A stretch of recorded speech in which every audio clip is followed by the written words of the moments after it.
Chamo-me António Ferreira Vaz e tenho 66 anos porque nasci, ou quase, porque nasci em 24 de abril de 1958. Estou quase a fazer anos na véspera do 25 de abril. Tem memória dessa altura? Do 25 de abril? Sim, perfeitamente. Tinha 16 anos, andava na escola comercial, no antigo 5º ano, que era um grau de formação escolar que já permitia exercer uma profissão, contrariamente ao que hoje acontece, na escola comercial Brutero, então Sidónio Pais, na secção da Baixa. E tenho memória, tinha inclusivamente um tio que tinha saído do serviço militar há muito pouco tempo. A primeira coisa que disse, ainda vamos ser chamados outra vez para a tropa. E portanto, depois foi aquele período de convulsão, de mudanças radicais em muita coisa. Mas a começar pela liberdade de expressão, as manifestações, a capacidade de organização e de associação, de onde vêm estas associações desportivas e culturais destas aldeias como Almodiguês, que proliferaram a partir dessa altura, por isso com muita força. Mas claro que tenho memória, ligações de pessoas de família que tiveram alguns problemas com o regime. E pronto, foi essa fase de transição e depois os anos convulsivos de 1975, já no Liceu Dom Duarte, no antigo 6º e 7º ano, fui acompanhando e sofremos as consequências daquele período conturbado, de falta de professores, de greves, etc. Tenho essa experiência bem viva, tinha 16 anos, portanto, aos 16 anos, e já trabalhava nas férias, ajudava os meus pais, portanto, não são coisas vagas, são coisas que felizmente ainda vivi na pele, não sofri, graças a Deus, mas senti com alguma apreensão em algumas alturas, sim, em 1975, sim. E a sua família viveu intensamente? Sim, também.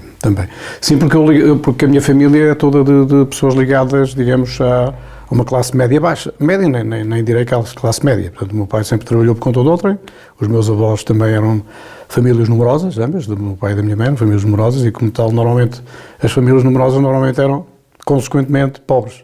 Digamos, pobres em termos de recursos materiais. Não quer dizer que não fossem famílias unidas e com estrutura, e hoje as pessoas que estão aí, apesar de haver famílias numerosas, conseguiram dar uma educação aos filhos em termos cívicos, em termos sociais, e que hoje, felizmente, se mantém. Agora, claro, e daí que aquele caráter mais reivindicativo, mais contra o regime e os senhores de então, é natural que viesse ao de cima, não é?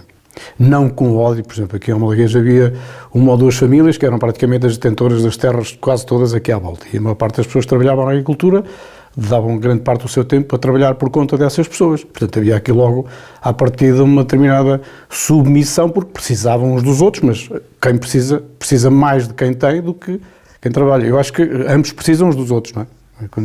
Mas na altura, claro, as pessoas viviam um bocadinho na dependência, eram a mão de obra barata para essas pessoas terem as casas, as arcas cheias, não é? E, inclusivamente, chegavam a pagar nos próprios géneros que as pessoas ajudavam a produzir. Ou seja, o agricultor trabalhava na agricultura e o patrão, as famílias pagavam em milho ou em azeite, ao invés de ser em dinheiro. Portanto, tínhamos esta troca direta, ainda me lembro desse tempo, ainda recordo desse tempo. Estamos a falar antes de 25 anos, portanto, há 60 anos, posso dizer que há 60 anos ainda havia, embora quando eu nasci já não era tanto, mas no tempo da minha mãe, sim, era com certeza. Os seus pais eram agricultores? Não, o meu pai sempre trabalhou na construção civil, desde miúdo, que ia a pé para Coimbra, e portanto, trabalhou sempre na construção civil, depois foi azulejador e chegou a ser encarregado da firma onde trabalhava. A minha mãe sempre foi a chamada doméstica, não é? Que associava o trabalho de casa à tecelagem, e era tecedeira também.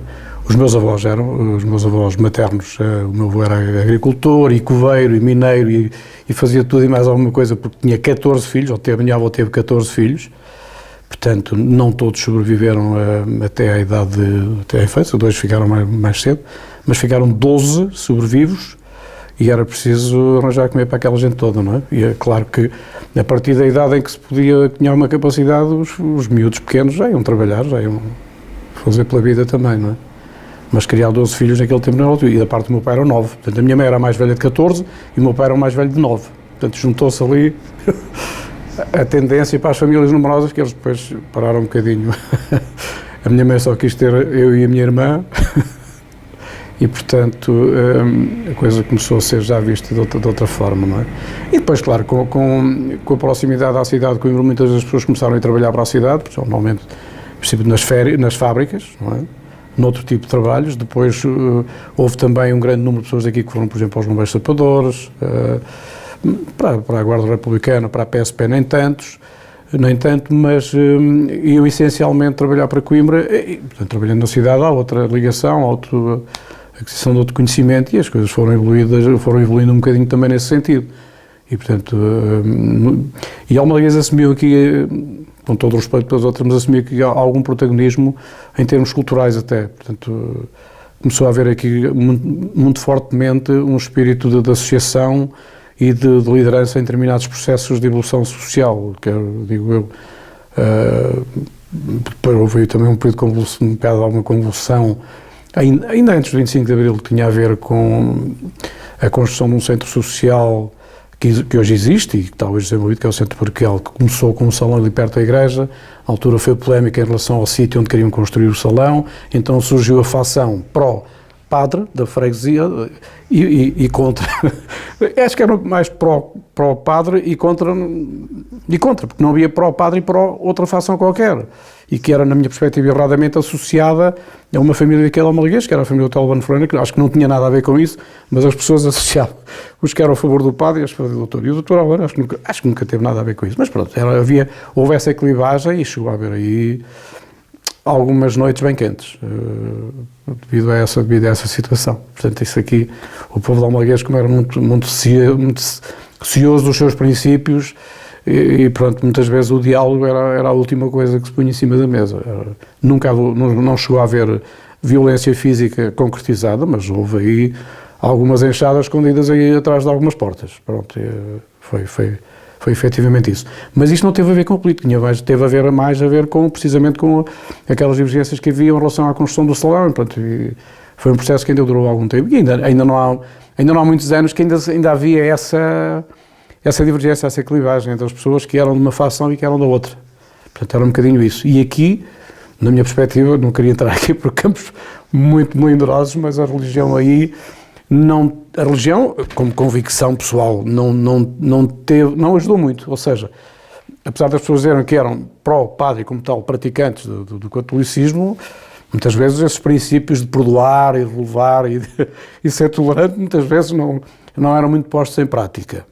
Mas pronto, e havia, dentro das próprias famílias, houve divergências sérias, mas felizmente nunca fomos para o conflito, para a violência concretizada, embora estivesse mesmo muito perto. Chegou a vir aqui a GNR a tentar e a pôr ordem na coisa. Pronto, mas foi uma fase que hoje, claro, hoje se recorda. Às vezes, agora já mais por brincadeira, ainda se pois, naquele tempo, mas isso é um bocadinho bem. Não é de ir levantar um machado de guerra, como se costuma dizer, mas pronto, mas são coisas que ficaram aí bastante marcadas, não é?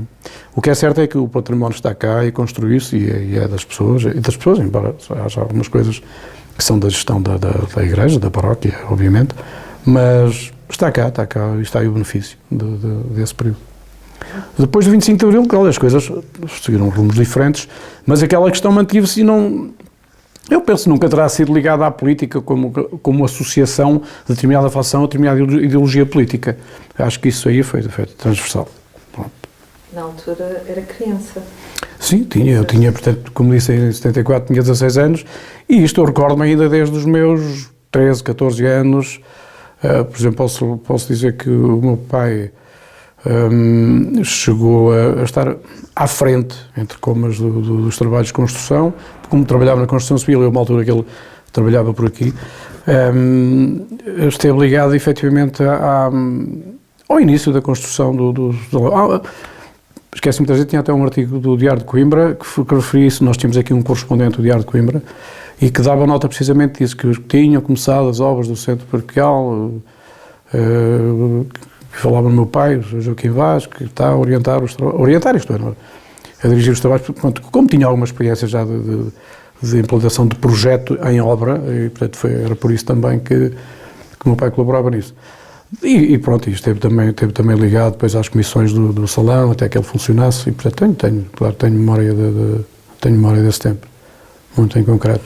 Nós tivemos aqui um professor, que era o professor Afonso Queiroz Rodrigues, que esteve aqui décadas, e portanto houve aqui mais do que uma geração que lhe passou pelas mãos, no sentido literal do termo, pelas mãos e pela régua, que era um professor muito duro. Na altura dizia-se que era um bom professor porque obrigava a aprender, mas os métodos eram completamente inaceitáveis. Mas naquela altura, portanto, influência do salazarismo, o medo, o respeito era uma coisa, mas o medo, o pavor era outra. E, portanto, se o aluno era repreendido pelo professor, nem sequer se ia queixar aos pais, porque senão a primeira pergunta que os pais diziam era: e o que é que tu fizeste? É porque fizeste alguma. Se o professor, se for preciso, dele. Era a filosofia. Portanto, fazer queixa do seu professor por suas orelhas, não. É porque te portaste mal, nem se dizia portaste mal, é porque fizeste alguma. E pronto, e eu tenho uma experiência que nem quero, é muito pessoal, nem quero. Na primeira classe, enfim. Para além de não me ter deixado entrar com 6 anos e meio, porque nasci em abril e tinha que entrar com 7 anos completos, eu só fazia 7 anos em abril, portanto, em outubro seguinte, que era quando começava as aulas, eu tinha 6 anos e meio. Portanto, não podia entrar, tive que entrar com 7 anos e meio. Mas isso não foi igual para todos, porque houve outras pessoas que entraram antes de ter os tais 7 anos completos. Portanto, já se notava aqui alguma influência de alguma não isenção, de autocracia e de decisão que o professor mandava e ponto. Depois, claro, o método de ensino era um método de ensino que existia na altura, com base na história de Portugal, na versão salazarista, não é? Em que os portugueses nunca cometeram erros, eram os maiores, eram os heróis. A visão, de facto, um bocado cinzenta, de aceitar a miséria como normal, não é? E depois é mais fácil entrar um pobre no rei. Como é que se diz? Era mais fácil passar um camelo no cu de uma agulha do que um rico no reino dos céus. Ou seja, ser rico era mau, não é? Ser rico era mau, era pecado para ir para o inferno. Ser pobrezinho é que era bom para ir para o céu. Portanto, era esta a filosofia.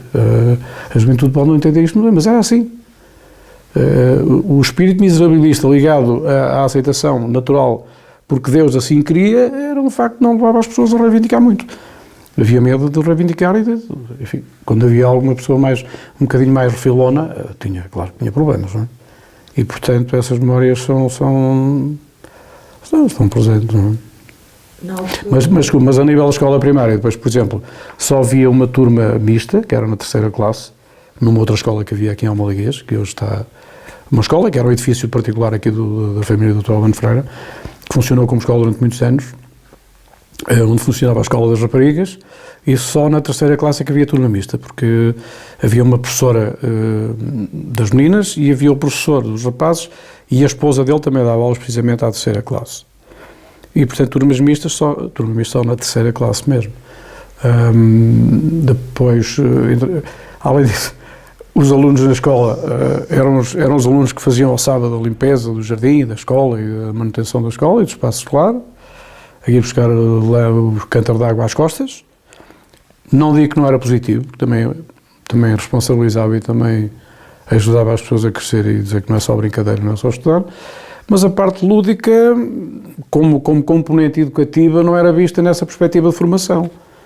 Aliás, as brincadeiras já eram assim um bocadinho controladas porque não se podia brincar muito porque o tempo também era preciso para outras coisas, não é? Portanto, claro que não, no tempo em que eu estive na escola primária, comparativo aos meus pais, por exemplo, meus pais passaram fome, eu nunca passei fome, ou seja, não tinha o frigorífico cheio como temos hoje, mas fome, de querer comer e não ter, felizmente essa fase já não tive, os meus pais tiveram, obviamente. Da mesma forma que as pessoas da minha geração, sempre penso que nenhum terá passado já por essa fase, não é? De querer comer e não ter, nem que fosse uma simples côdea de broa, porque acontecia, não é? Quer dizer, nos tempos difíceis das pessoas que não eram tão abastadas, não é? Isso aí aconteceu. Na altura, o que é que comiam? Por mim, eu comia um pouco de tudo, pá. Se me disser que já havia o iogurte cheio o frigorífico cheio de iogurtes destes e daqueles, e fiambre, e queijo, variados, não havia. Mas a manteiguinha, a marmelada, mais tarde o tule creme, já finais dos anos 70, sim, mas, portanto, mesmo o próprio mercado não oferecia tanta diversidade como hoje, não é? Éramos um país fechado, não importávamos aquilo que tinha que ser importado e que sem o qual não podíamos passar. Hoje importamos tudo e mais alguma coisa, não é? E, portanto, aí sim. O que é que comia? Comia, portanto, o pão. Inventávamos, por exemplo, o pão açúcar amarelo, que era aquele açúcar não refinado, açúcar e um fiozinho de azeite no pão, e ficava muito bom. Quando havia arroz doce, punha-se uma fatiazinha de arroz doce dentro do pão, que era muito bom também. As mães sabiam fazer, por exemplo, a fatia de broa frita, portanto, passadinha na frigideira, ou na sartém, como se chamava, no azeite, era ótimo. E, portanto, o pãozinho torrado nas brasas, ali a apanhar o calor das brasas, que era um torradinho que ficava, como fazem o torricado, lá para baixo, para o Ribatejo, isso. Acho que nós inventámos o torricado primeiro que eles. E, portanto, inventava-se um bocadinho assim. No tempo da fruta, maravilha, mas a fruta muitas vezes tinha que ser à socapa, não é? Tinha que ser à socapa, porque não se estragava a fruta como hoje, não se desperdiçava tanta coisa como se desperdiça hoje. Tudo era aproveitado mesmo a nível doméstico. A água de lavar a louça não era com detergente, era água quente, e a gordura da comida servia para os animais, para fazer a lavagem para os porcos.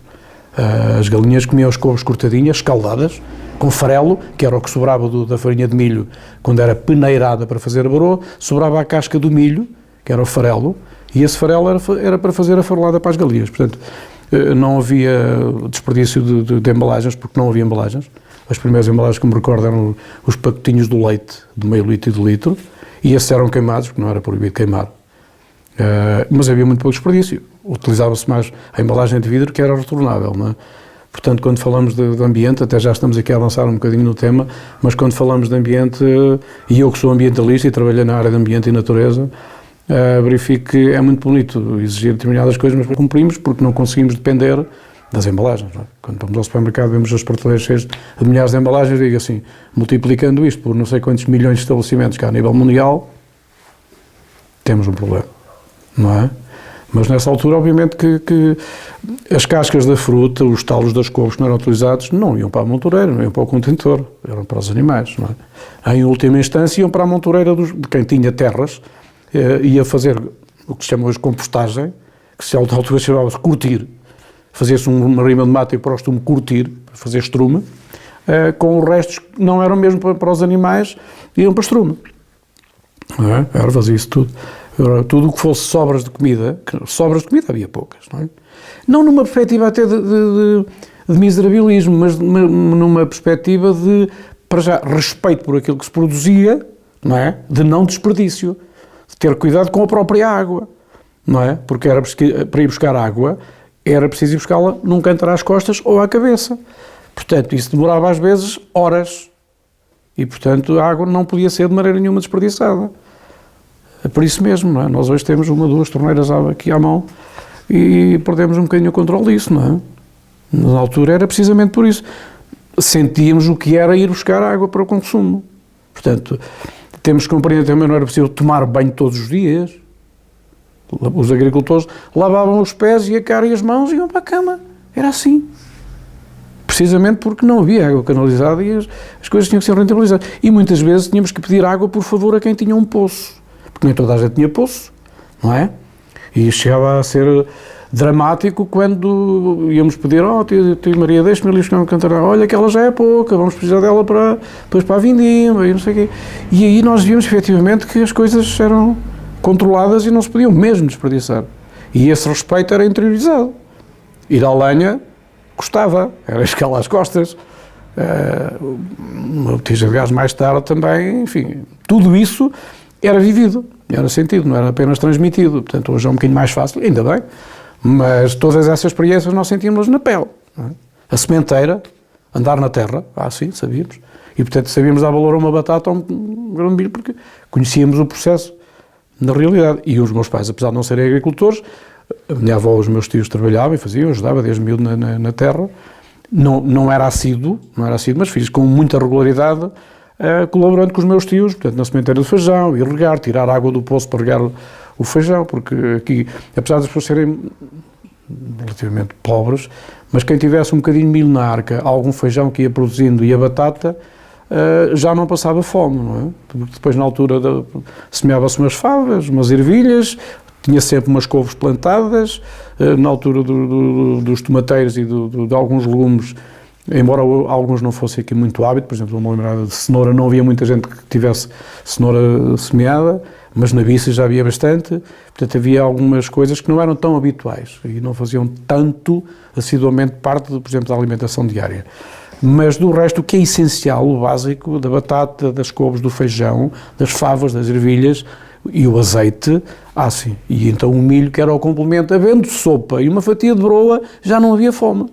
E, portanto, um bocadinho de carne de vez em quando, não é? O toucinho conservado no sal, uma tirinha de toucinho salgado para pôr na panela de sopa, já era um petisco, mas como continuo a dizer, isto não era numa perspectiva miserabilista de ser pobre no sentido material, mas sim numa questão de gestão de recursos, de não desperdício, e, portanto, aproveitar aquilo que dava. E temos, mesmo nesta base, temos, por exemplo, 3 pratos básicos que andam um bocadinho à volta disto que eu acabei de dizer. Portanto, a nossa sopa de labrador, que era a sopa de como é que diziam a sopa? Não, eu não queria dizer infarta, a sopa de... não me lembro. Portanto, era uma sopa substancial, que tinha os legumes que se produziam, a batata, a couve, a nabiça, o feijão, ou o grão, quando havia, depois já um bocadinho de esparguete, que era essa sopa que era extremamente substancial e muito rica, que era a tranca da barriga, o caldo, nem se dizia sopa, aqui era o caldo, porque em almalaguês suprimiu os L's, do balde é o balde, agora não tanto, o caldo era o caudo, o caldeiro, a fonte do calvo, portanto em almalaguês o L, fazia o tipo brasileiro, o brasileiro suprime o L e nós também fazíamos isso, e portanto o caldo ou sopa era a tranca da barriga, era assim que se dizia, portanto não havendo sopa, a coisa já não estava muito bem. E mesmo do restinho do fundo da panela da sopa, quando ficava só o caldinho, porque o entulho, como se chamava, ia-se tirando, daquela sobra da calda, ou da parte líquida da sopa, era feito ainda um caldo refogado, que era um bocadinho de broa, não era bem frita, mas era passado na frigideira com um bocadinho de louro e um bocadinho de vinagre, salvo erro, um dente de talho, e era feita uma sopa diferente, que chamavam-lhe o caldo refogado, para aproveitar a sobra da sopa, com uns bocadinhos de broa ali à mistura, para aproveitar até ao fim a panelinha da sopa. Até porque fazer uma panela de sopa demorava muito tempo e era preciso muita lenha, estar sempre a vigiar, para manter a fogueira, etc. Portanto, e normalmente havia pessoas que faziam uma panela de sopa por dia, porque era muita gente, e outras pessoas faziam uma panela de sopa para 1 ou 2 dias, não é? Mas não havia frigorífico, portanto não se podia estragar. Enquanto há sopa, come-se sopa, não há frigorífico, portanto...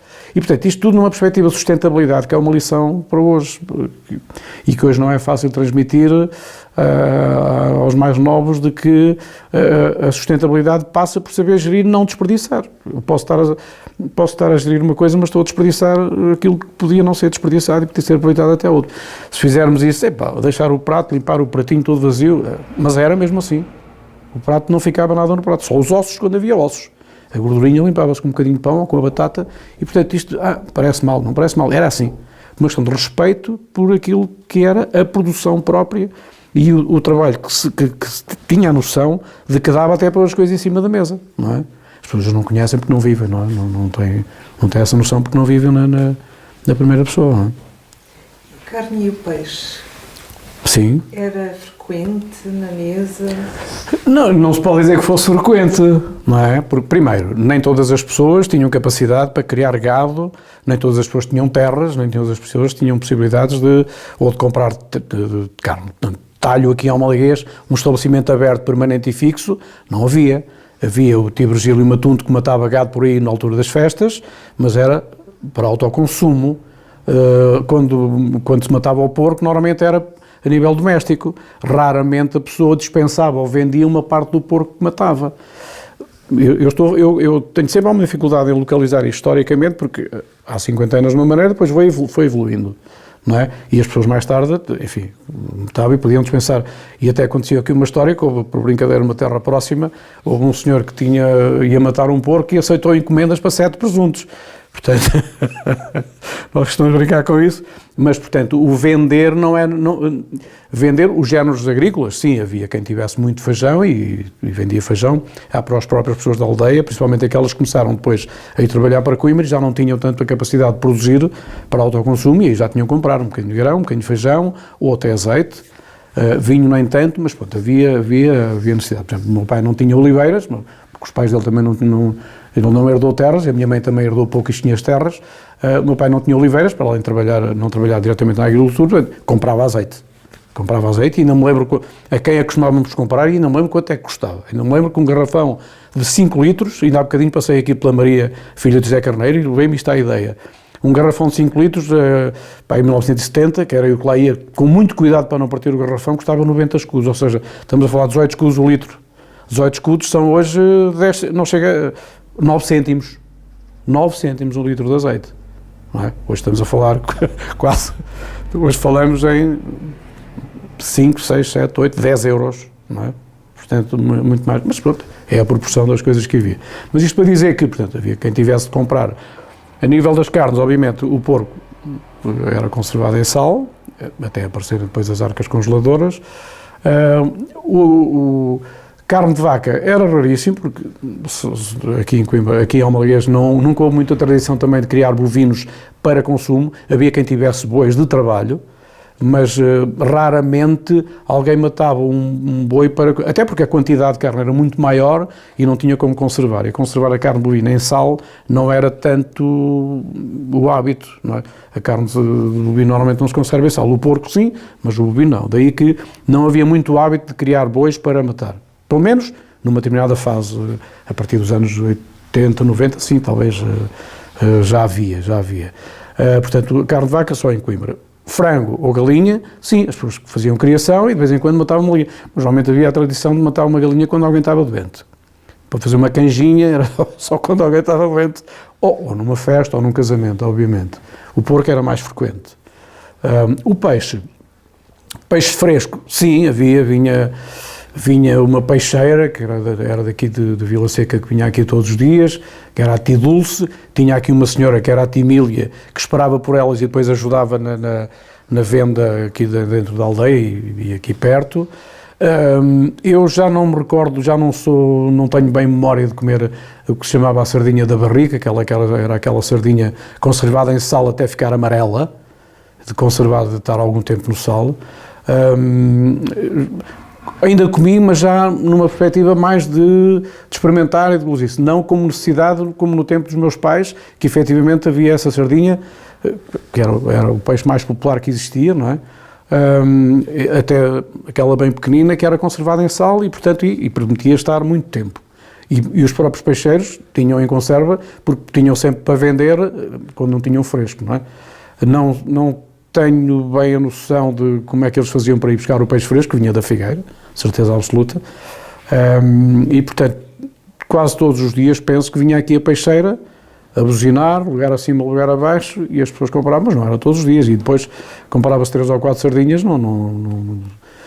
embora eu também já não sou muito dessa fase do tempo em que uma sardinha dava para 2 ou 3 e depois era quem é que ficava com a parte da cabeça ou com a parte do rabito da sardinha, porque há uma mais carnuda que outra, não é? Havia essa disputa e era se calhar às vezes com um prémio. Não, tu hoje comes esta parte porque te portaste bem, tu não porque te portaste mal. Portanto, se calhar havia essa vertente, essa técnica educativa. Agora, dizer assim, voltando um bocadinho atrás, que não ter o que comer, felizmente não passei essa fase, da mesma forma que as pessoas da minha idade. Mas voltando, portanto, à questão de carne e peixe, faziam parte da alimentação, mas não com o caráter tão assíduo como hoje, obviamente, não é? Portanto, o toucinho, a carne de porco conservada em sal, sim. Para fazer a componentezinha para dar um bocadinho de gosto à sopa, sim, havia. Mas não em quantidades também. E volto a dizer, não na perspectiva miserabilista, mas por uma questão de gestão de recursos também. Portanto, as coisas eram consumidas com mais regra. Menos quantidade não significaria miséria, mas sim gestão, apenas gestão. E acho que aí já se falava, já se sabia o que era a sustentabilidade. E quanto aos pratos tradicionais? Assim, a sopa, fundamentalmente. Portanto, para o dia-a-dia, a sopa. Poderia haver, falo do meu tempo, não é? Havia sempre um bocadinho de arroz com carne, um bocadinho de arroz com frango, as batatas guisadas. No tempo dos mêscaros, o mêscaro substituía a carne.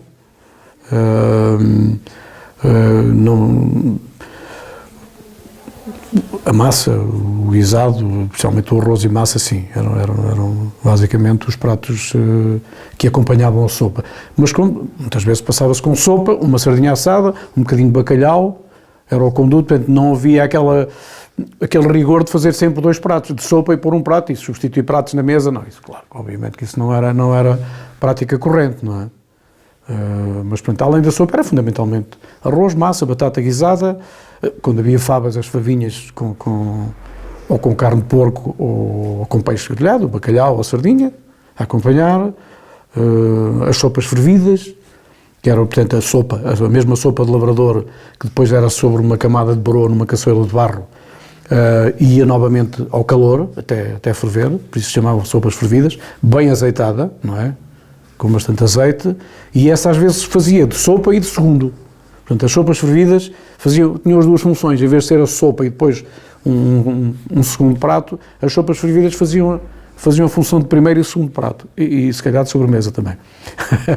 Porque sobremesa também era uma peça de fruta, quando se tinha em casa, e pronto, o agricultor sempre acompanhado com o seu bom vinho tinto, não é?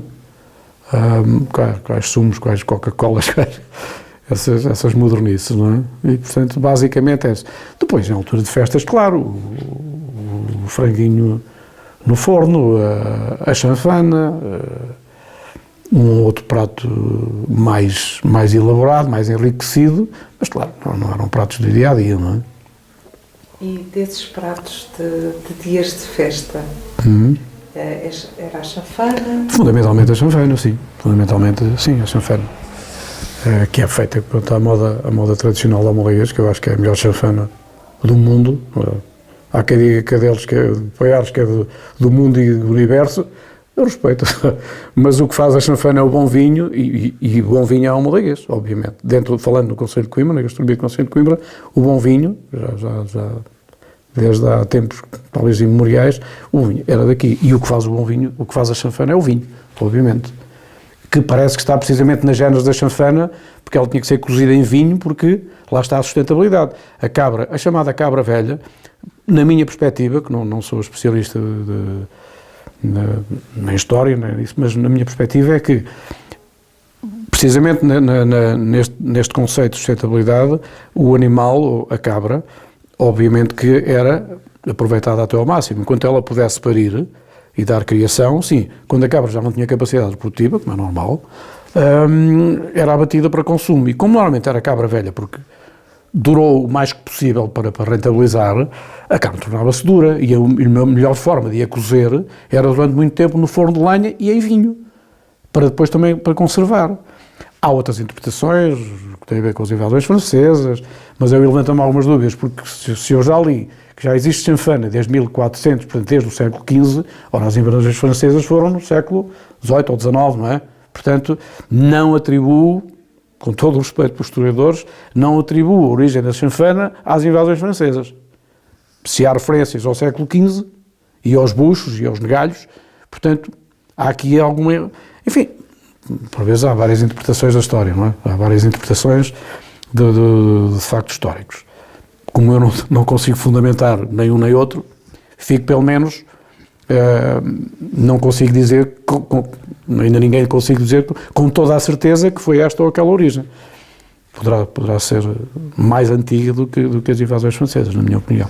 Os regalhos é precisamente isso, é o aproveitamento de tudo o que a cabra dá, não é? Porque antigamente aqui, lá está, assim como os bovinos, aqui no Almalaguês nunca foi uma terra de ter grandes rebanhos. As pessoas tinham uma cabrita, ou 2, 3, portanto, que davam um bocadinho de leite durante um tempo, davam um cabrito, que o cabrito normalmente até era para vender, porque vendendo um cabrito em Coimbra, trazia-se outras coisas para casa, não é? Até um coelho, e um coelho de mato, muitas vezes morto à socapa, que ia-se vender em Coimbra para trazer alguma coisa em retorno de mercearias, ou coisas que não havia aqui, ou qualquer coisa que era preciso comprar, até uma pecinha de roupa para o batizado ou para um casamento. Portanto, a economia também funcionava um pouco à volta disso, não é? E, portanto, não havia grandes rebanhos, nem de ovelhas nem de cabras, portanto, as pessoas que tinham terras para dar pasto, tinham 1 ou 2 cabras. Por exemplo, a minha mãe, como era uma pessoa, o meu pai estava menos tempo em casa, a minha mãe chegou a ter, e os animais também eram acarinhados, porque Havia muita afeição aos animais. Eu nunca vi aqui pessoas a tratar mal os animais só porque sim, quer dizer, às vezes uma pancadita no boi ou no burro para ele acelerar um bocadinho a pancada, não, quer dizer, agora vão-me cair em cima e dizer que não havia maus tratos. Não, principalmente as cabrinhas eram acarinhadas e eram estimadas. Mas precisamente por isso, o bucho vem também da sustentabilidade. Costuma-se dizer que, passa a expressão, que do porco só não se aproveita o recheio da tripa. É uma expressão popular. Isto para dizer que tudo se aproveita. A mesma forma que a cabra. Então, a melhor forma de aproveitar o bucho foi inventar essa forma de o confeccionar, lavando bem para perder aquele aroma característico do interior, do bucho da cabra, e aproveitá-lo com o mesmo tempero da chanfana. Que é uma iguaria também muito ocasional. Não é um prato que não se comia todos os dias, não é? Para lá de ser um prato bastante forte, não é? Que dava trabalho a fazer. E os negalhos quase caíram em desuso porque dá um bocadinho mais de trabalho do que a própria chanfana. O negalho dá muito trabalho. É-se lavar no ribeirinho, na água corrente, não é? Mas muito bem lavado. Não é uma coisa que se pegasse e pusesse logo no forno. Dava muito trabalho, correndo sempre o risco de, não ficando bem lavado, porque lá está o problema da água. Imagina numa altura em que, por simplesmente, os ribeiros estavam quase secos. Portanto, isso levantava um problema logo na própria preparação do negalho. Caiu um bocadinho em desuso. Nós, e agora falando a propósito da confraria, quisemos retomar esse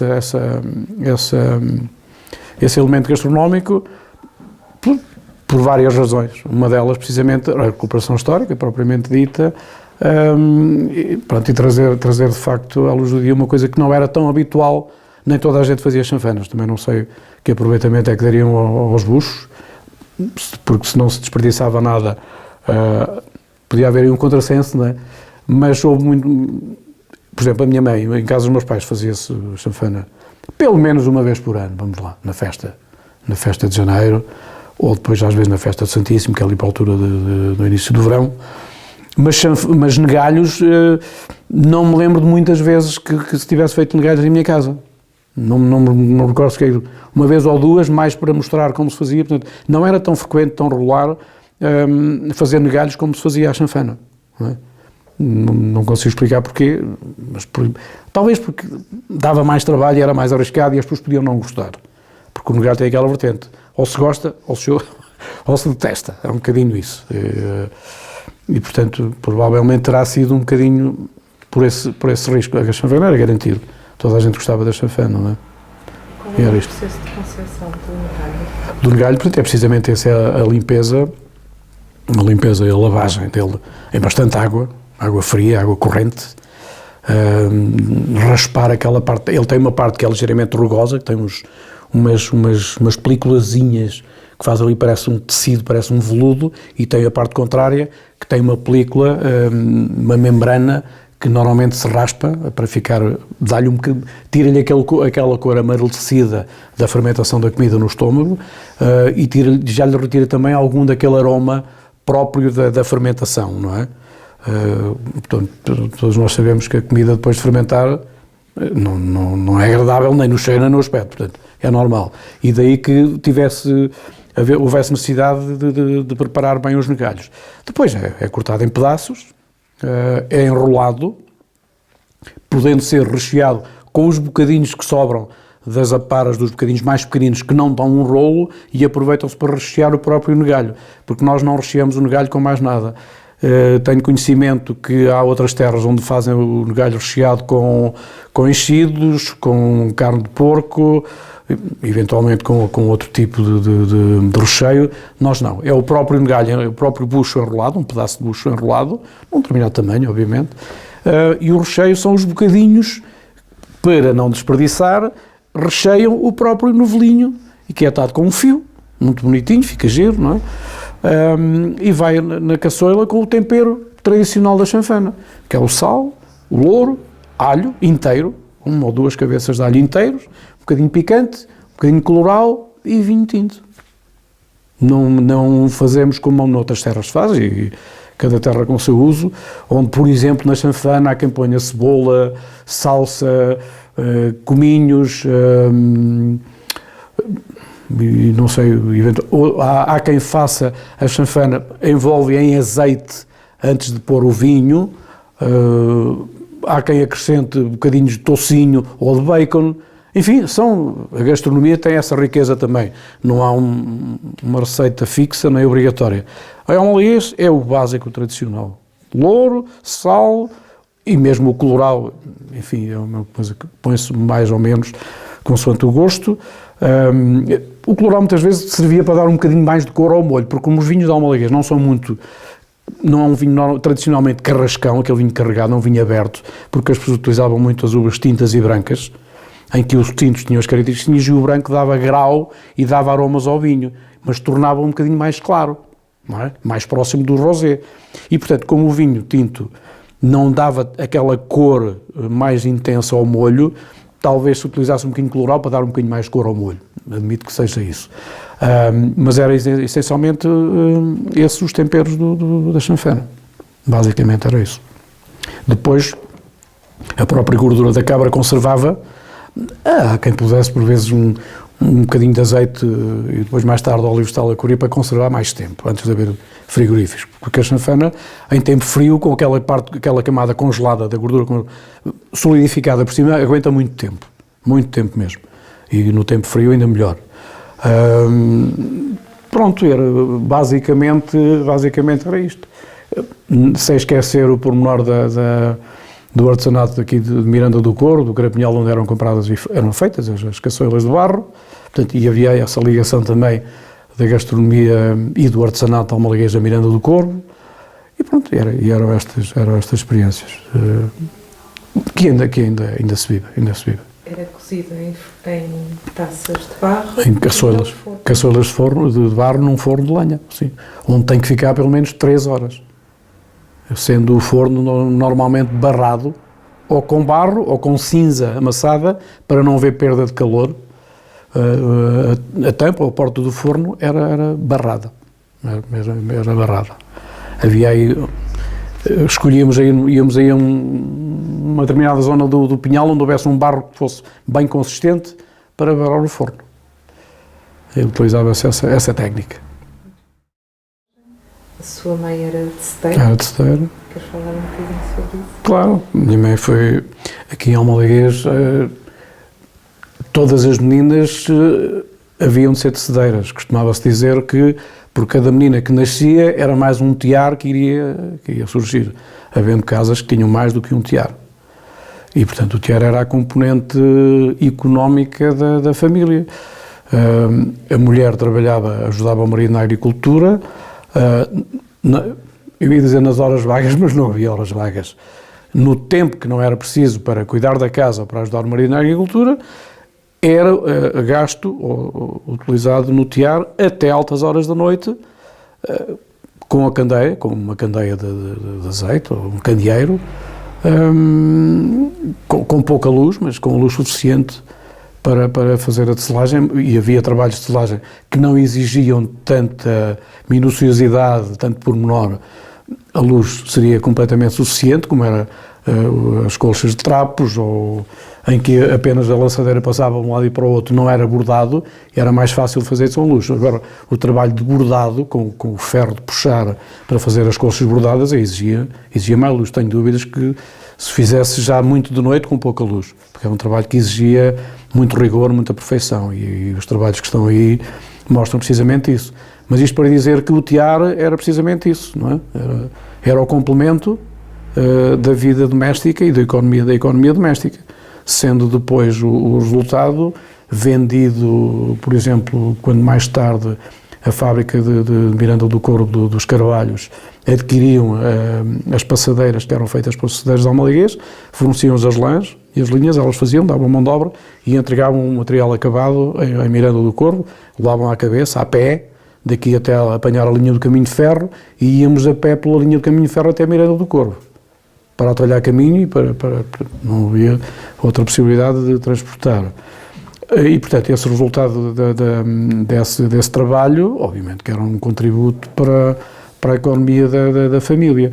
Depois, mais tarde, houve pessoas que começaram já a alargar e já tinham clientela, por exemplo, no campo, as cedeiras de Almalias tinham muito o hábito de ter clientes no campo. No campo era aquela parte do Baixo Mondego e aldeias próximas, ou mais para o interior. Por exemplo, recordo que a minha mãe tinha clientes em Viseu, a minha tia era enfermeira lá, portanto uma irmã da minha mãe, e com os conhecimentos da minha tia, a minha mãe ia pelo menos uma vez por ano, ou duas, levar coisas que fazia no tear e que vendia às senhoras, pessoas de Viseu, colegas da minha tia, familiares da minha tia, do hospital e não só, e ainda hoje há pessoas, a minha mãe já faleceu, vai fazer agora 10 anos, mas ainda hoje há pessoas que ficaram com essa ligação a partir do artesanato. E lembro-me de vários casos, lembro-me aqui, a mãe do Presidente da Junta, penso que era Vila Nova de Anços, que é onde ela tinha clientes. Isto é assim de memória. E outros lados, Borda do Campo, sei lá, Alfarelos, ou Rio, por ali assim. As pessoas, portanto, já estavam a alargar o mercado e já vendiam por sua conta e risco para essas pessoas que supostamente tinham outro poder de compra e podiam comprar uma colcha mais cara, não é? Porque para o Almalias fazia-se as coisas mais baratas, e para a família, as colchas de trapos, que era o aproveitamento dos trapos de roupas velhas que eram rasgadas, faziam-se aquelas tiras de trapos e eram torcidos para fazer o fio de que se faziam depois as colchas de trapos. Os trabalhos mais elaborados, como tapetes ou colchas, já eram trabalhos que já exigiam algum poder de compra, não é? Mas, efetivamente, esse trabalho era um complemento muito importante para a economia, para o sustento das pessoas, não é? Depois, mais tarde, apareceram pessoas que já se dedicavam mais à comercialização, não tanto à produção. Houve aqui vários exemplos. Depois tínhamos aqui também uma loja muito gira que havia aqui onde está agora ali o escritório de contabilidade do Zé Manel. Era a loja do Sr. Zé da Linha, que era de Miranda, e tinha aqui uma loja, penso pelo menos à terça-feira que eu me lembro, ele estava cá, onde as pessoas compravam algumas linhas e ajuda para o tear, mas vendia também tecidos, para depois as costureiras, que havia aqui várias, fazerem uma roupinha de vez em quando para as meninas e para as senhoras, principalmente para as meninas e para as senhoras, a partir dos tecidos que eram vendidos aqui pelo Sr. Zé da Linha, que esteve aqui muitos anos mesmo, aqui em Almalias.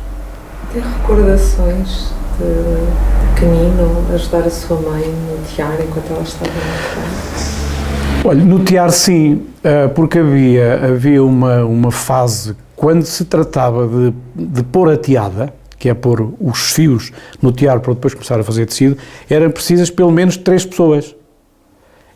Normalmente a dona do tear estava no seu local próprio a encaminhar os fios.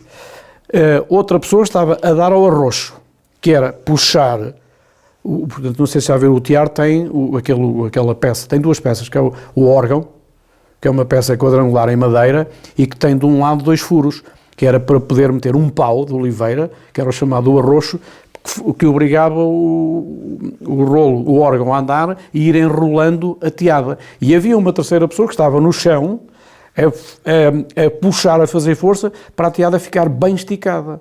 Porque o facto de a teada ficar bem esticada era meio caminho andado ou mais para ficar um trabalho bem feito. Porque a tecedeira, e tinha brio nisso, tinha que esticar bem a teada, porque senão o tecido ficava mole. E elas próprias criticavam-se no bom sentido umas às outras, quando punham a mão, aquele tecido, aquela coisa, parece... Quando o tecido não era bem fino, bem consistente, significava que a teada não tinha sido bem puxada, porque isso exigia esforço físico. E aí já era uma forma de as tecedeiras competirem nessa vertente, não é? Isto era um pouco assim. E aí que aquela senhora que estava no chão, sentada no chão, debaixo do tear, a segurar os fios era um cabo de centenas de fios, talvez, a fazer força. E eu aí podia ajudar, enfim, já com uns 12, 13 anitos, eu já conseguia puxar o arroxo, não é? Era um trabalho em que... Depois, encher canelas, assim, até de castigo. Encher canelas, que era pôr um tubinho que era de cana, mais tarde começou a aparecer o plástico, que é os tubinhos de PVC, mas era cana. E ainda me lembro da minha mãe fazer, as tecedeiras, era uma cana normal, um caniço, não é? limpar aquele revestimento todo, depois cortar aquilo nos tubinhos à medida para fazer as canelas, que eram metidas no ferro do caneleiro. Depois podemos talvez exemplificar aqui, não sei se está aqui algum caneleiro, mas há aqui de certeza, depois eu posso exemplificar aí.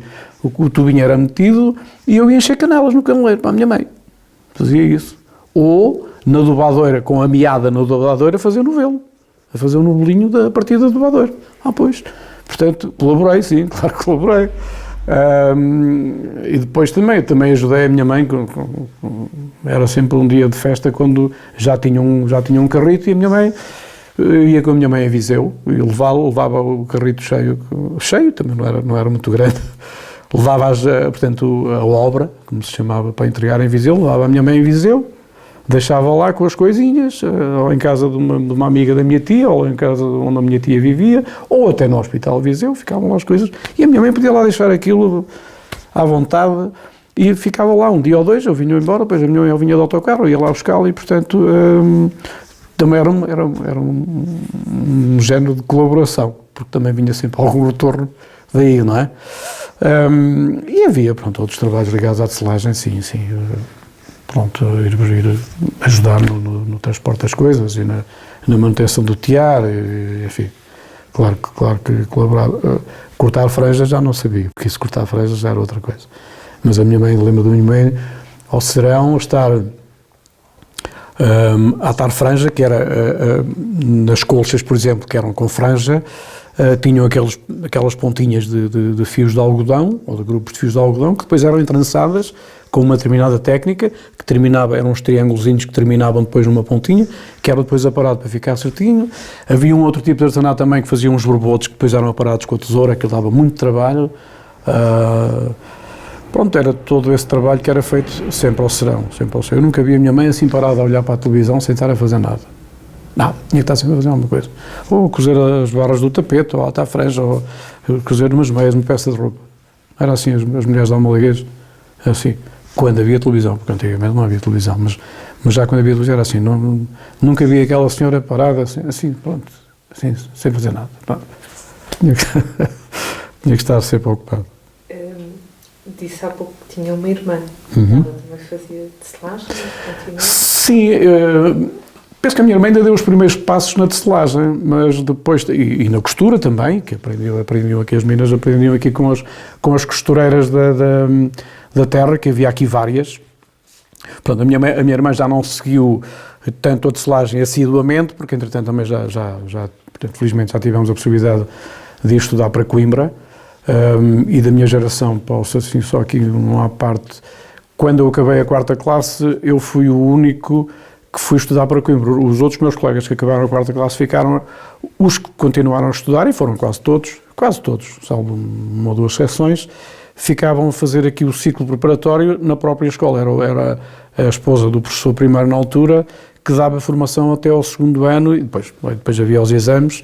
Eles ficaram aí. Eu fui o único que fui para Coimbra. A minha irmã também, que era 2 anos mais nova do que eu, e portanto já não foi obrigada a ficar dedicada ao tear como ficou a minha mãe e outras da geração anterior. Mas sabe tecer, sabe. Aprendeu o básico da tecelagem para entrar dentro do tear e saber o que é que há de fazer numa determinada peça, não é? Não chegou, se calhar, a fazer aquelas colchas com tanta minuciosidade, com tanto pormenor, como a minha mãe fazia. Os tempos também mudam, mas sim, sabe, conhece de certeza, conhece perfeitamente a técnica do tear de Almalaguês. Estava a dizer que foi o único da sua turma a ir estudar. Do grupo, sim, a ir para Coimbra fazer o seu. Como é que eram os transportes na altura? O transporte era a pé daqui até à Portela do Gado, que é uma aldeia que fica aqui perto, cerca de 2 km, qualquer coisa, apanhar uma caminhoneta, como se dizia, que vinha de Sernaste de Bom Jardim e passava ali mais ou menos às 11 da manhã. Apanhava ali a caminhoneta até à Várzea, perto do Liceu Dom Duarte. À tarde vinha com o meu pai, que entretanto tinha comprado uma moto, que eu ainda hoje tenho, graças a Deus, gosto de... E eu vinha com o meu pai de moto para casa. Durante algum tempo também, eu ficava durante a semana em Coimbra, porque a minha avó, os meus avós maternos viviam aqui, mas a partir de uma determinada altura foram viver para Coimbra.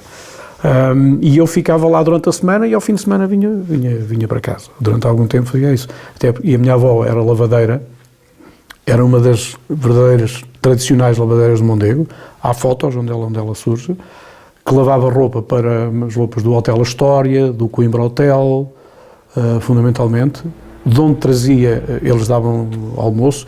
O almoço também era quase sempre arroz e peixe frito, mas pronto, era arroz e peixe frito e pouco mais, mas havia todos os dias, a minha avó tinha direito a um bom tacho de comida do hotel. E tinha também, amanhava ali uma terra ali junto ao Mondego, onde é agora ali o Clube Náutico e aquelas bombas que agora estão paradas e ali aquela zona que está agora toda ocupada com restaurantes e piscinas, assim. Havia muitas pessoas que tinham terras arrendadas, ou dono das terras, amanhavam aquilo porque tinham água com fartura. E a minha avó também tinha aí uma terrazita, o meu pai também chegou a ter, assim como tipo um part-time, e portanto, isto na sequência da escolaridade, em que fiz no Liceu Dom Duarte, depois fui para a escola comercial onde eu estava no 25 de Abril e voltei para o Liceu Dom Duarte no 6º e 7º ano, que era o 10º e 11º ano. Depois surgiu o 12º, na altura não se chamava assim, em 76, era o Serviço Cívico, que foi uma treta, como eu costumo dizer. Funcionou muito mal e prejudicou, quem apanhou essa fase prejudicou bastante em termos curriculares. Era a caminhoneta, porque havia só 2 carreiras diárias aqui de Almoliguês. Era uma de manhã, às 7h30 da manhã, e à tarde, que saía de Coimbra às 6 e tal. E a do meio-dia, desculpe, havia uma carreira ao meio-dia. Aliás, vou apanhar a caminhoneta do meio-dia, portanto, saía de manhã, voltava ao meio-dia, voltava depois às 3 da tarde e voltava à noite. Portanto, não havia carreiras regulares como há hoje. E o que é certo é que havia menos, mas vinha praticamente ou quase sempre cheia. E há histórias muito engraçadas das caminhonetas que eram conduzidas aqui pelo Tim Moisés, que era motorista da aviação Cernas, depois mais tarde, com o 25 de Abril, foi nacionalizada, foi integrada nos transportes claros e depois a Rodoviária Nacional. O Tim Moisés já não foi da Rodoviária Nacional, mas o senhor que era cobrador, o Tim Manel Fonseca, que também faleceu aqui há pouco tempo, que era o cobrador, que andava a receber os bilhetes, penso que ainda foi da Rodoviária Nacional. E portanto era a rede de transportes que havia. Depois as pessoas que trabalhavam em Coimbra iam ou de bicicleta, alguns de motorizada, pouquíssimos ou quase nenhum de carro próprio, não é? A pé. As pessoas, as senhoras especialmente que iam para o mercado de vender com um carrego à cabeça daqui para Coimbra, talvez não.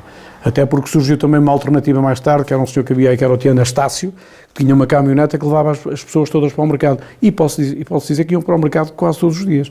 Só a segunda-feira que iam menos, mas durante o resto dos dias da semana, todos os dias havia pessoas aqui, mulheres principalmente, de Almoliguês, que iam para o mercado Dom Pedro V, para o antigo mercado Dom Pedro V, com aquilo que tinham para vender. Já nos agrios, fundamentalmente.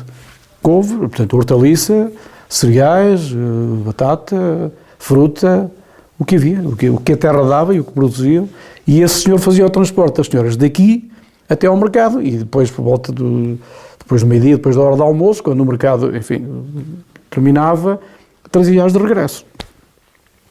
E felizmente, olha, acho que nunca houve assim nenhum acidente grave, como houve uma vez com a caminhoneta, que por falta de travões, ali quase ao fundo da descida do Marcos Pereiros, o Tim Moisés viu que já não conseguia segurar a caminhoneta e vendo a última curva lá já perto do Rio Mondego, que ia ser uma desgraça, tomou uma decisão, encostou a caminhoneta à barreira ao lado esquerdo e obrigou a tombar, e ela tombou e parou por ali. E ninguém se magoou, não morreu ninguém, ligeiros ferimentos. E ninguém foi exigir indenizações e baixas e não sei o quê. As pessoas compreenderam que aquilo foi uma graça de Deus não ter morrido tudo. Portanto, é uma experiência que ficou uma memória que ficou da nossa rede de transportes públicos. Eu ainda me lembro desta estrada que tomamos agora aqui assim, na cortada para Coimbra, aqui à nossa esquerda, ser a chamada Estrada Nova, ainda me lembro dela de ser em terra, o termo técnico macadama, aquela camada de terra com umas pedrinhas à vista por aqui. E sou do tempo em que ela foi alcatroada pela primeira vez, ainda me recordo disso. Portanto, a estrada Portanto, era o piso razoável, que era mantido quase todos os anos pelos cantoneiros. Todos os anos, principalmente no verão, andavam a remendar aqueles pequenos buraquitos que apareciam quando o alcatrão começava a desaparecer.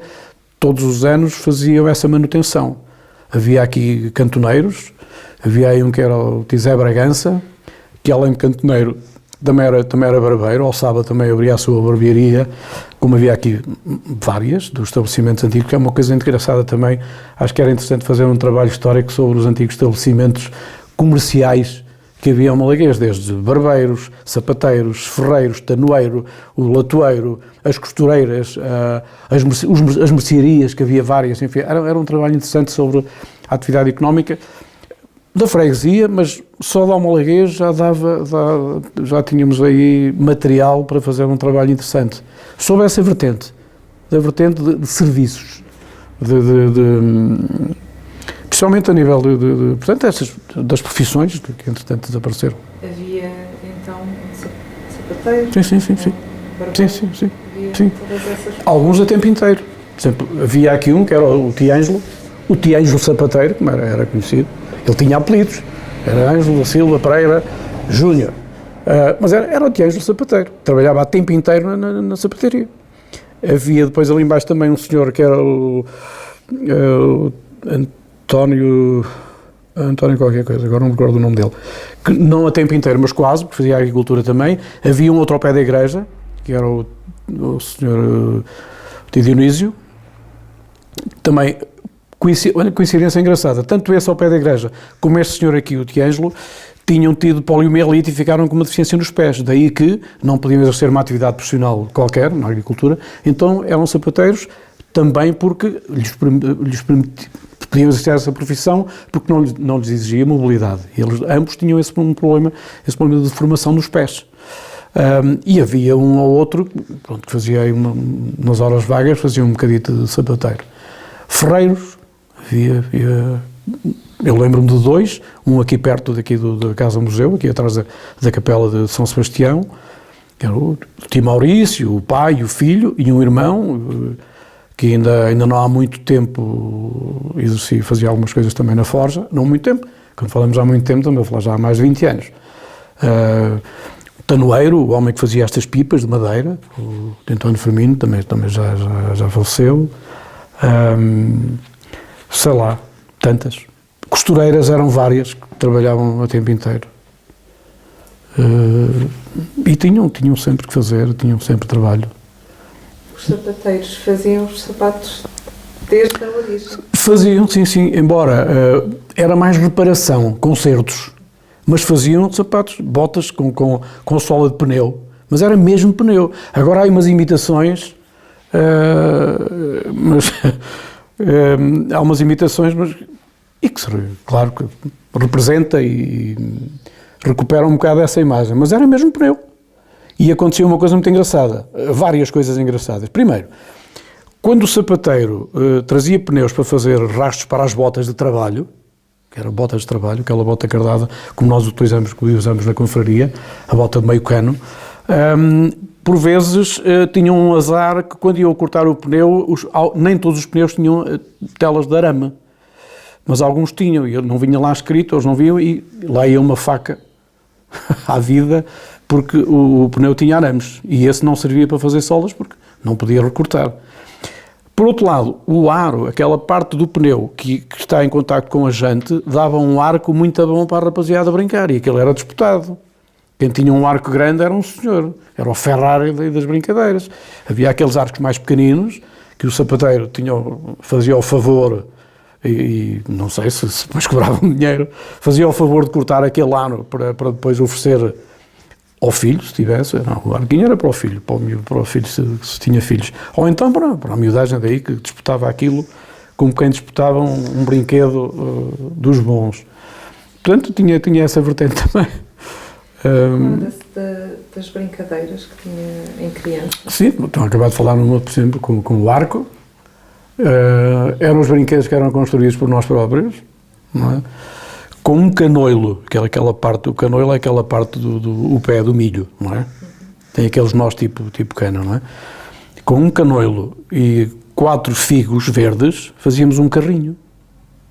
Cortava-se o figo estrategicamente junto ao píncaro, com uma navalha fazíamos uns cortezinhos a imitar o tipo de pneu dos tratores, um pauzinho de urze, um cortezinho no próprio canoilo com um eixito por baixo para segurar, e pronto, e fazíamos um carrinho, um carro, um brinquedo com um canoilo, 2 paus de urze e 4 figos verdes. Fazíamos depois com um carrinho de linhas, fazíamos um elástico, fazíamos um brinquedo. Pela torção do elástico ele ganhava capacidade de deslocação quando ia desenrolando, tinha um pauzinho para trás, um rabito que fazia força contra a tração, e aquilo andava com os carrinhos de linha que eram em madeira, que cortávamos uns dentinhos que era para ele agarrar para não patinar, era outro tipo de brinquedo.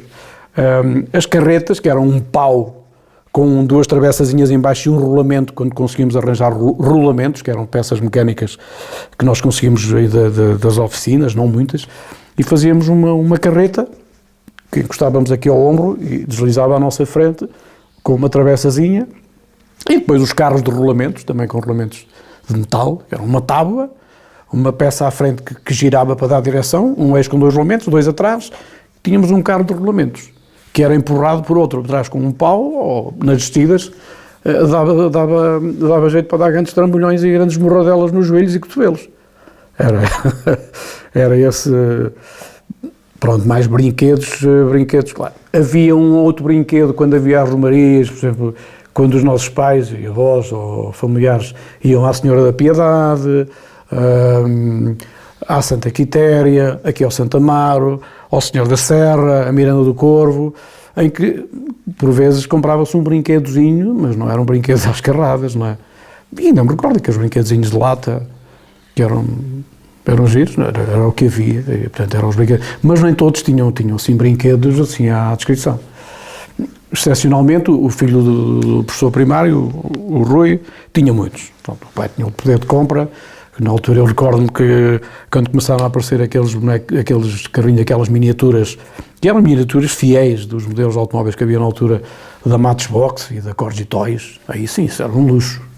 Era um luxo, aqueles carrinhos eram um luxo.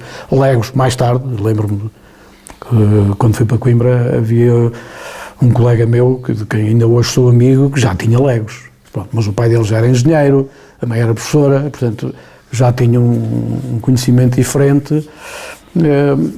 Cidade é cidade, aldeia é aldeia, como é normal, não é? Pronto, mas já existia. Agora, aqui na aldeia, não, nem por isso.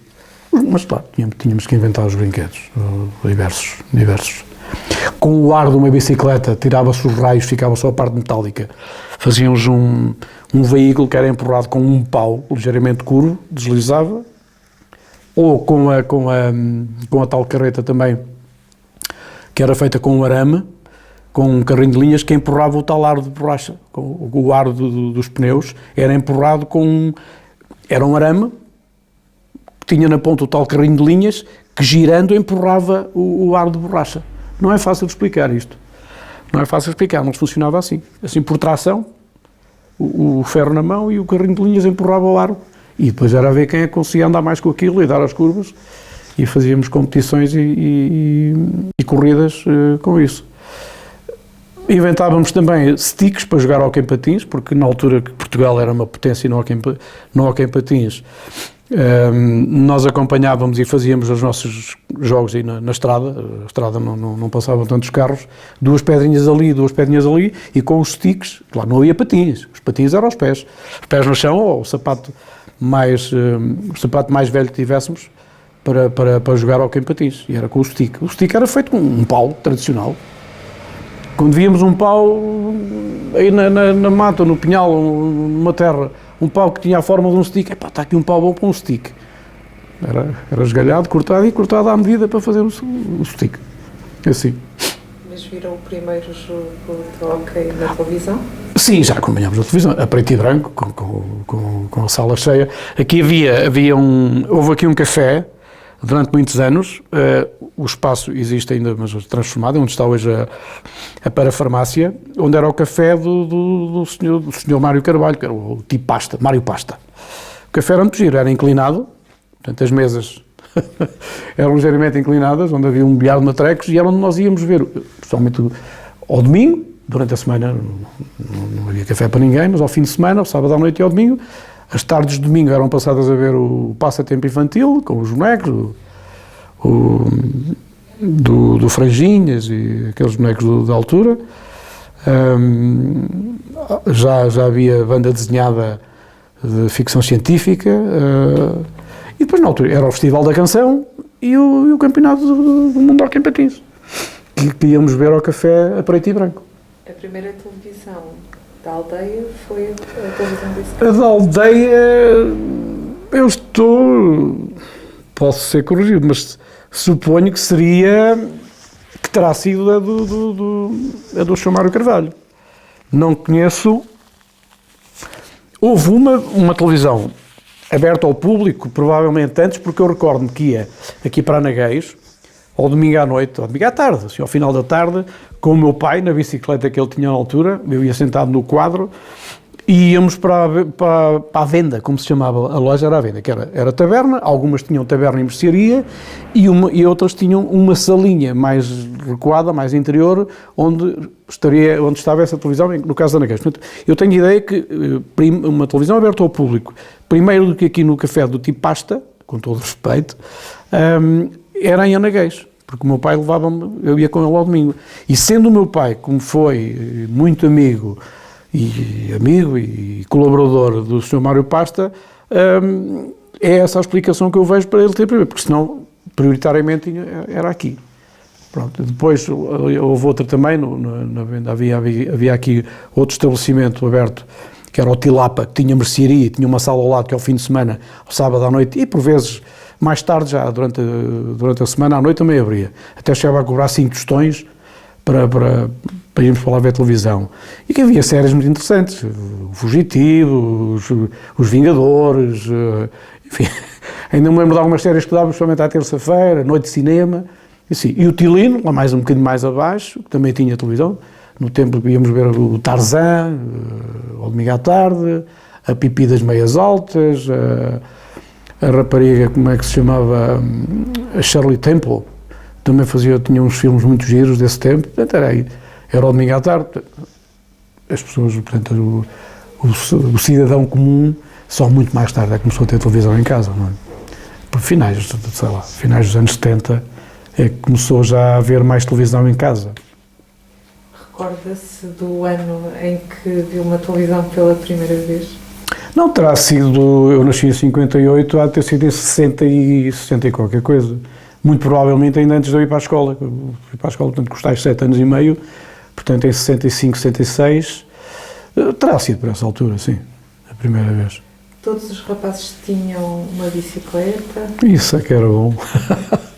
O único menino que tinha bicicleta e é um bocadinho mais novo do que eu, o filho mais velho do Dr. Albano, o Vítor Costa. Eu falo pelos nomes porque são as gerações e a melhor forma de nós identificarmos é os nomes, porque eram marcantes. Não digo isto com qualquer caráter discriminatório. Era o Vítor Costa, tinha uma bicicletazinha pequenina, às vezes lá conseguíamos, quando brincávamos com ele, dávamos uma voltinha na bicicleta, e nós, quando começávamos a ter já capacidade física e começávamos a aprender a andar de bicicleta na bicicleta dos nossos pais ou dos nossos avós ou dos nossos tios. Uma forma muito engraçada de andar era primeiro num pedal só, de lado, a bicicleta era grande, não havia bicicletas para miúdos, não é? Depois traçado, que era passar um pé no pedal esquerdo e o pé direito no pedal direito, mas por dentro do quadro da bicicleta, que era preciso imaginar, e quando conseguimos ter altura já para montar, primeiro no quadro e depois no sinistro, era por fases. À medida que se ia crescendo, é que se ia utilizando a bicicleta na sua potencialidade total. E com boas quedas, com muitas vezes sentávamos onde não queríamos e era muito doloroso, e era assim, ia-se evoluindo, e bons trambolhões se deram aí de bicicleta, isso dava muitas cabeças partidas.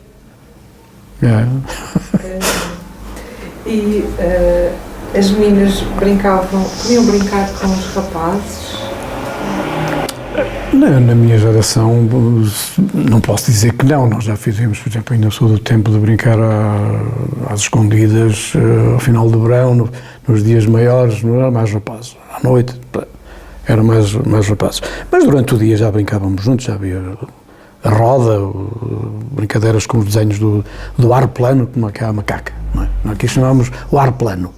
Não era aeroplano, era o ar plano. Com uma conca, era a minha conca de jogar, e já brincava. Havia determinadas brincadeiras que já brincavam rapazes com raparigas. Portanto, na minha geração já começou a haver aí mais alguma abertura. Pronto, e a propósito disso, basta recordar que eu, quando estava na escola comercial, precisamente em 74, tinha sido o primeiro ano, curiosamente, foi o primeiro ano em que houve turmas mistas, foi na tal escola Sidónio Pais, que depois, hoje já em Cortesão, foi no ano letivo 73-74, que coincide com o ano do 25 de Abril, onde havia alunas naquela escola. Antes era só rapazes. Assim como na escola Brutero também.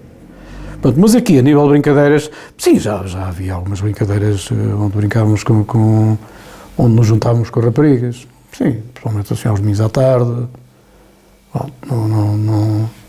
Não havia carne, íamos ao cinema sozinhos, portanto, mas já começava a haver ali alguma, penso, não sei se pode dizer, alguma abertura, não é? Acho que sim.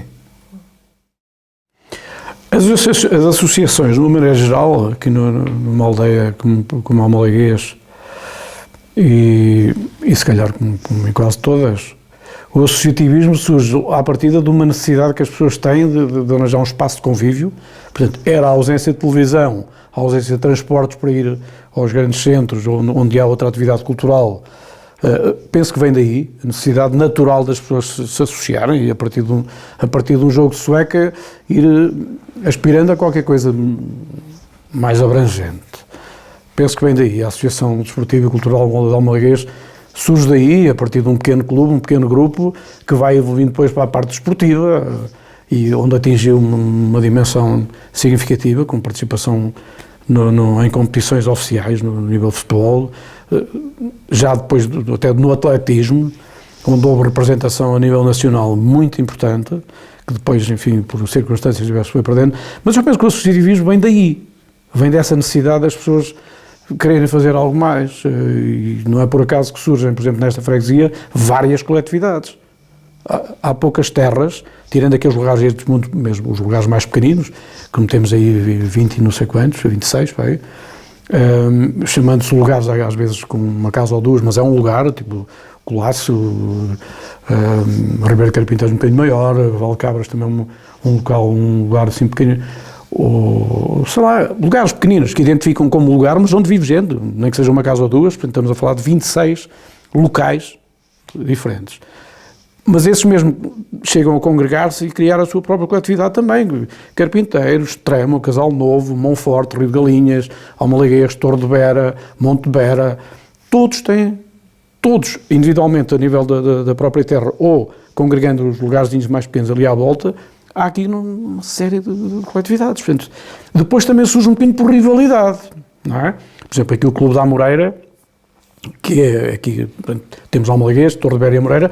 A Amoreira surge de uma determinada divergência de elementos da direção do Clube da Torre de Bera, que, por divergências naturais e normais, criam também eles a sua própria coletividade, e que existe hoje, e hoje damos-nos todos lindamente, colaboram e participam e interagem de uma forma que durante um tempo não era tão natural. Havia ali alguma divergência, mas portanto, as pessoas também vão evoluindo e vão vendo que a melhor maneira também é cooperar e estarmos todos de acordo. Mas o associativismo, na minha opinião, vem daí, vem dessa necessidade das pessoas também, por um lado, querendo associar-se aqui, mas depois também quererem mostrar que são capazes de fazer como o vizinho e como a outra coletividade fez, e tentando fazer ainda melhor. Há algumas coletividades que estão um bocadinho mais paradas, também, isto é duro de dizer, mas os últimos 50 anos, em termos demográficos, são o que são, não é? E estamos a falar de coletividades que têm já umas dezenas de anos.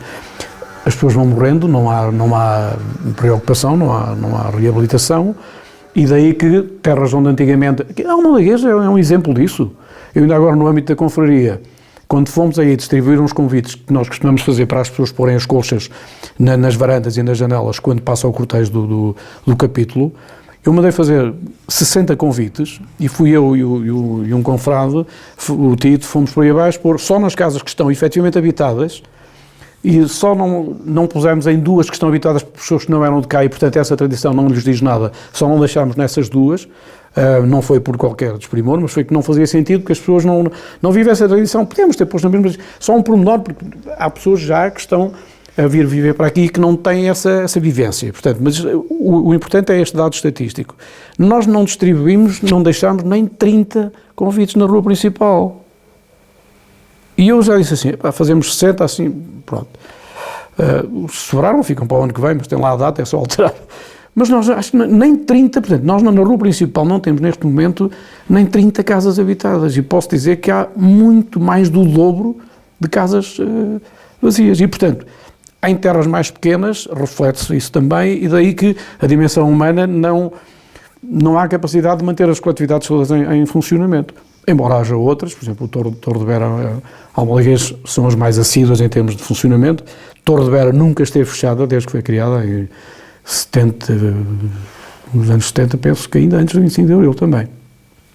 Se não foi antes, foi muito pouco depois. Que nunca esteve fechada, nunca teve um vazio de direção. Almalaguês já teve aqui algumas fases em que esteve fechada, mesmo fechada, completamente fechada. Aliás, está a ser reativada agora há cerca de 2 anos.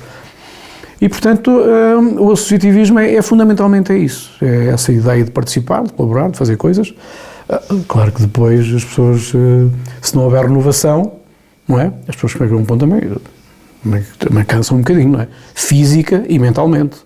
É normal, não é? Além da Confraria dos Negalhos, participa em mais alguma associação? Só participar ativamente, além da Confraria, colaboro com a direção da ADCA neste momento, onde a minha mulher é Presidente do Conselho Fiscal, por sinal. Há uma escala de serviço que foi aberta aos colaboradores que querem ajudar, principalmente ao fim de semana, principalmente ao domingo, aí colaboro nesse sentido e em tarefas pontuais de colaboração. Estou como Presidente da chamada direção, que é a Cabra Velha da direção da Confraria dos Amigos dos Galhos, como designado Cabreiro Mor. Pontualmente fazemos ações de interação com outras coletividades, mas, portanto, ativamente colaboro na CANFA. Assim, em termos de colaborador, sempre que necessário, na ADCA, e é só. E visito, quando posso, as outras coletividades, Rio de Galinhas, Monforte, enfim, pontualmente faço questão de aparecer, representando não só a confraria, mas até a título individual, como é normal. E colaboro no rancho folclórico como músico. Como músico do grupo folclórico. Toco guitarra. Do Almalaguês, desculpe. Aqui onde estamos. Na escola de música. Olha!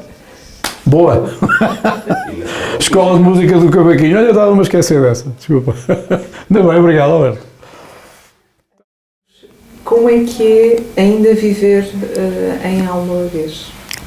Como é que é? Em que aspecto? Olha, para mim é tudo. Muito sinceramente, e já há sempre uma fase da vida em que nós ponderamos, mudar de planos, vender a casa e comprar em Coimbra por causa dos transportes, não sei o quê. Também ponderei, já ainda antes de começar a fazer a minha casa, portanto nos anos 80, efetivamente ponderei por essa razão. Para não ter que nos deslocar, trabalhamos em Coimbra, os filhos vão estar para Coimbra, etc. Ponderei, mas decidi que não e ainda bem. Portanto, também não, acho que não me via a viver no outro lado. Com todas as coisas boas e coisas más e divergências e coisas que às vezes não são assim tão agradáveis, não tão fáceis, mas sinceramente não me vejo a viver no outro lado. Primeiro, estamos localizados aqui perto de uma das 3 cidades mais importantes do país, na minha perspectiva. Pelo menos nas vertentes que eu considero importantes. Temos aqui tudo. Tenho aqui as raízes, a minha família, os meus amigos de sempre estão aqui. Pelo menos alguns, os que já partiram e outros que se mudaram. toda a minha experiência de vida tenho de base naquilo que aprendi aqui. E, portanto, sinceramente, não me vejo a viver no outro lado, a não ser que fosse uma razão mesmo de força maior, obviamente, não é? O que é que mudou nos últimos 50 anos? Ui, tanta coisa. Muita coisa. Coisas boas e coisas tristes. O que mais me entristece nos últimos 50 anos foi o facto desta terra ser antigamente um potencial humano incrível. Eu recordo-me que quando eu ia à missa todos os domingos, como era obrigatório, e no final da missa, a minha madrinha, que morava ali num sítio da terra que se chama ali a Pedreira, ela acho que fazia questão de vir à frente para vir para a janela, ver as pessoas passar, e eu estava ao lado dela. Eu via gente a passar, que vinham quase todas as terras da freguesia vinham à missa ao domingo ao Moldeguês. Porque havia uma capelinha aqui ou acolá, mas não era frequente o padre ir celebrar a missa regularmente, semanalmente, às capelinhas das aldeias. Portanto, ao domingo a igreja estava completamente cheia, mas a abarrotar. E, portanto, isso aí é das coisas que mais me entristece. Foi as pessoas que foram desaparecendo e cujas casas não foram sendo reocupadas. E hoje temos, como disse há bocadinho, imensas casas na rua principal que estão desabitadas. Algumas já bastante degradadas, em consequência disso, outras com potencial, mas pronto, por várias razões. Portanto, isso aí, sinceramente, é o que mais me entristece. Depois, é a perda de ligação àquilo que eu ainda consegui viver, dos pés descalços na terra, nas sementeiras, de ir às pinhas, de ir à lenha, e que se foi perdendo, questão, uma consequência da própria evolução, não é? Daquilo que vai surgindo, também me entristece, não no sentido conservadorista, não é? Mas porque a tal transmissão de conhecimento que eu ainda consigo fazer, porque vivi, e que eu já vou conseguir transmitir só, por exemplo, através de uma entrevista destas, de jornais, de fotografias, não muitas, porque eram muito caras, não é? As fotografias eram caríssimas, nem toda a gente gastava dinheiro a rolar fotografias, e portanto, isso aí tenho efetivamente pena. Claro que coisas boas, evoluímos muito socialmente. Nós hoje temos uma taxa de alunos com nível de licenciatura e mais, um número importantíssimo de pobres e pessoas que eram supostamente ricos, que antigamente só os filhos ricos é que iam estudar, não é? Mas hoje temos aqui um leque de estudantes com graus do mais elevado, oriundos de pessoas chamadas pessoas humildes, pessoas do povo, não é? Portanto, isso aí é importante. Mas mesmo assim, de qualquer forma, esta capacidade ainda das pessoas, ainda quando querem, de se organizar, de participar com qualidade e fazer coisas, aí é importante. Depois o peso económico que esta terra ainda tem. A agricultura não em número, mas em qualidade. Por exemplo, os vinhos já há menos quantidade, mas em qualidade o vinho hoje impõe-se. O azeite, embora não haja muita tradição de comercializar, mas também pela qualidade também se impõe.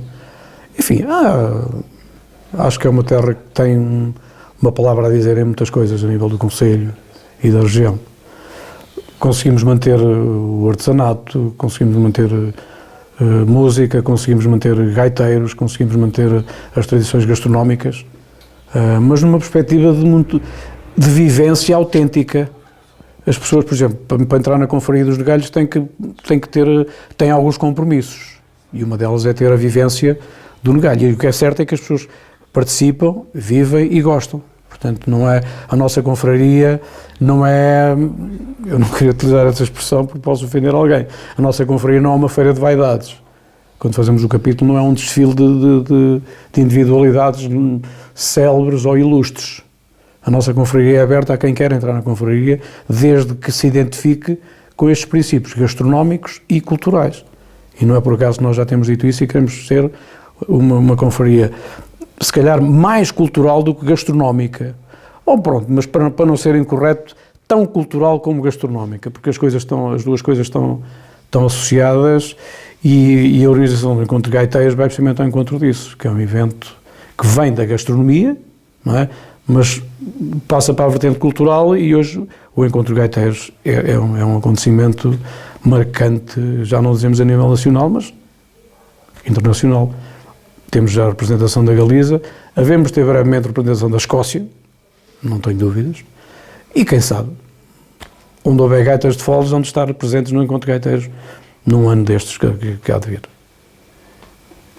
E isto graças à dedicação e ao empenho e que foi iniciado por um grupo de rapazes, de jovens, como nós costumamos dizer, de 14 jovens pouco recomendáveis, como eles próprios se autoclassificaram, mas pegaram nisto e temos aqui, por exemplo, a reconstituição de um grupo de gaiteiros ali naquela estátua magnífica do Jorge Simões, aliada à pintura do Vítor, que mantém também aquilo que eram as tradições e as festividades e tudo.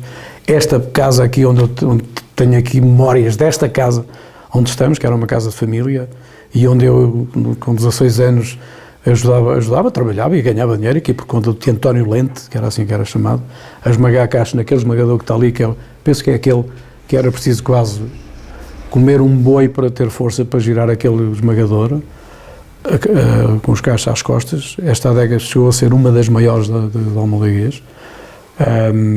E, portanto, todas estas ferramentas, todas estas coisas ainda me dizem qualquer coisa. Dizem-me qualquer coisa. Dizem-me muito. Tínhamos barbeiros, tínhamos uma, duas, pelo menos 3 barbearias, pelo menos ao sábado, funcionavam aí nestas cadeiras que estão aqui. Era os Pires, o Tio Fonseca e o Zé Bragança. Todas estas memórias estão presentes e é importante. E depois, claro, com o 25 de Abril também o poder local também veio mexer um bocado com isso. Temos aqui representantes do poder local, também passei por lá durante algum tempo, e isto faz parte de todo um processo, está tudo interligado, não é? Tudo interligado, esta participação das pessoas na vida ativa, nas coletividades, por vocação, ou por rivalidade, ou por vontade, ou porque se querem afirmar, ou porque sentem necessidade de mostrar qualquer coisa, de fazer mais qualquer coisa. Aqui em Almodóvar vive-se muito isso. Estamos a atravessar uma fase em que a democracia está a perder um bocado de valor no sentido de respeito, não é? Pela ideia diferente.